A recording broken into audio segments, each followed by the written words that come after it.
Bonjour à tous et bienvenue dans ce nouvel épisode de Noir de Culture où nous explorons des œuvres littéraires puissantes et souvent méconnues.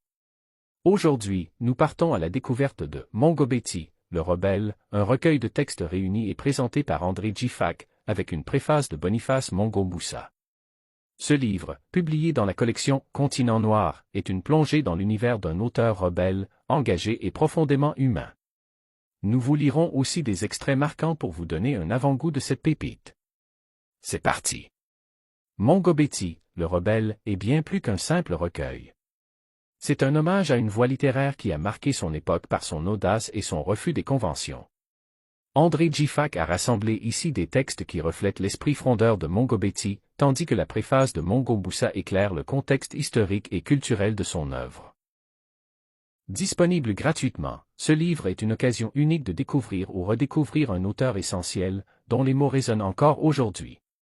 Que vous soyez étudiant, amateur de littérature africaine, ou simplement curieux, cette lecture est un cadeau à ne pas manquer. 3 citations authentiques du livre. 1. Nous avons troqué les chaînes de fer contre des chaînes en or, mais l'esclave reste esclave. 2. La liberté ne se mendie pas, elle s'arrache avec les dents. 3. Nos dirigeants indépendants sont devenus les gardes-chiourmes de nos propres peuples. Passons maintenant aux extraits à qui, je l'espère, vous donneront envie de plonger dans ce livre. Ce qui rend ce livre indispensable, c'est sa lucidité implacable. Mongo Betty ne laisse aucune échappatoire.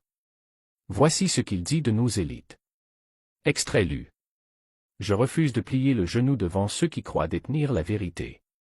La rébellion est mon oxygène, ma raison d'être. Je dis un petit commentaire sur cet extrait résume l'essence de Mongo Betty, un refus catégorique de se soumettre.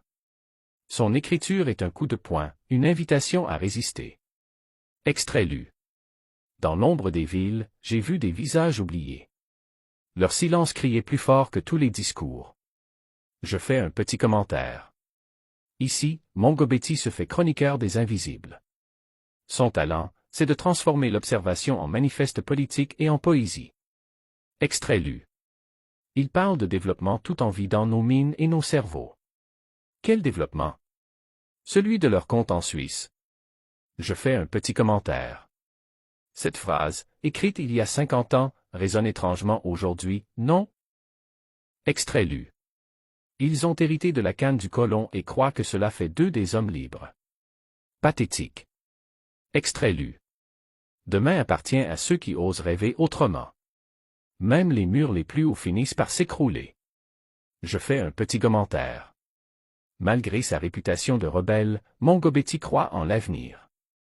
Ce message d'espoir est universel et intemporel. Voilà, vous avez un aperçu de Mongo Betty, le rebelle.